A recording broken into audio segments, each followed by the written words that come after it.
श्री सत्यनारायण कथा प्रथम अध्याय। एक समय नैमिषारण्य 88,000 ऋषियों ने श्री सूत जी से पूछा, हे प्रभु, इस कलयुग में वेद विद्या रहित मनुष्यों को प्रभु भक्ति किस प्रकार मिलेगी तथा उनका उद्धार कैसे होगा। इसलिए हे मुनि श्रेष्ठ, कोई ऐसा व्रत कहिए जिससे थोड़े समय में पुण्य प्राप्त होए तथा मनवांछित फल मिले। ऐसी कथा सुनने की हमारी इच्छा है। सर्वशास्त्र ज्ञाता सूत जी बोले, हे वैष्णव, मैं पूज्य, आप सबने सर्व प्राणियों के हित की बात पूछी है। अब मैं उस श्रेष्ठ व्रत को आप लोगों से कहूंगा जिस व्रत को नारद जी ने लक्ष्मी नारायण से पूछा था। एक समय योगी राज नारद जी दूसरों के हित की इच्छा से अनेक लोकों में घूमते हुए मृत्यु लोक में आ पहुंचे। वहां बहुत योनियों में जन्मे हुए प्रायः सभी मनुष्यों को अपने कर्मों के द्वारा अनेक दुखों से पीड़ित देखकर सोचा कि किसी यत्न के कारण से निश्चय ही इनके दुखों का नाश हो सकेगा। नारद ऐसा मन में सोचकर विष्णु लोक को गए। वहां श्वेत वर्ण और 4 भुजाओं वाले देवों के ईश नारायण को, जिनके हाथों में शंख, चक्र, गदा और पद्म थे तथा वरमाला पहने हुए थे, देखकर स्तुति करने लगे। हे भगवान, आप अत्यंत शक्ति से संपन्न हैं। मन तथा वाणी भी आपको नहीं पा सकती। आपका आदि मध्य और अंत नहीं है। निर्गुण स्वरूप सृष्टि के कारण भूत व भक्तों के दुखों को नष्ट करने वाले हो।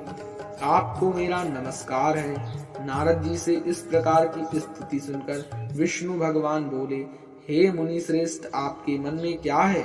आपका यहाँ किस काम के लिए आगमन हुआ है? निसंकोच कहो। तब नारद मुनि बोले, मृत्युलोक में सब मनुष्य जो अनेक योनियों में पैदा हुए हैं, अपने कर्मों के द्वारा अनेक प्रकार के दुखों से दुखित हो रहे हैं। हे नाथ, मुझ पर दया रखते हो तो बतलाइए कि उन मनुष्यों के सब दुख थोड़े से प्रयत्न से ही कैसे दूर हो सकते हैं। श्री भगवान बोले, हे नारद, मनुष्यों की भलाई के लिए तुमने बहुत अच्छी बात पूछी है। जिस व्रत के करने से मनुष्य मोह से छूट जाता है, मैं वह कहता हूँ, सुनो। बहुत पुण्य देने वाला, स्वर्ग तथा मनुष्य लोक दोनों में दुर्लभ एक उत्तम व्रत है। आज मैं प्रेमवश होकर तुमसे कहता हूँ, सत्यनारायण का यह व्रत अच्छी तरह विधान पूर्वक करके मनुष्य तुरंत ही यहाँ सुख भोग कर मरने पर मोक्ष को प्राप्त होता है। श्री भगवान के वचन सुनकर नारद मुनि बोले, उस व्रत का क्या फल है, क्या विधान है, किसने यह व्रत किया और किस दिन यह व्रत करना चाहिए, विस्तार से बताइए। भगवान बोले, दुख शोक आदि को दूर करने वाला, धन धान्य को बढ़ाने वाला, सौभाग्य तथा संतान को देने वाला, यह व्रत सब स्थानों पर विजयी करने वाला, भक्ति और श्रद्धा के साथ किसी भी दिन मनुष्य श्री सत्यनारायण भगवान की शाम के समय ब्राह्मणों और बंधुओं बांधवों के साथ धर्मपरायण होकर पूजा करे। भक्ति भाव से नैवेद्य, केले का खम्भ, घी, दूध और गेहूं का चूर्ण, इस्वाकर गेहूं के अभाव में साठी का चूर्ण, शक्कर तथा गुड़ ले। सब भक्षण योग पदार्थ जमा करके भगवान को अर्पण कर देवे तथा बंधुओं सहित ब्राह्मण को भोजन करावे। तत्पश्चात स्वयं भोजन करे। नृत्य गीत आदि का आचरण कर सत्यनारायण भगवान को स्मरण करते हुए समय व्यतीत करे।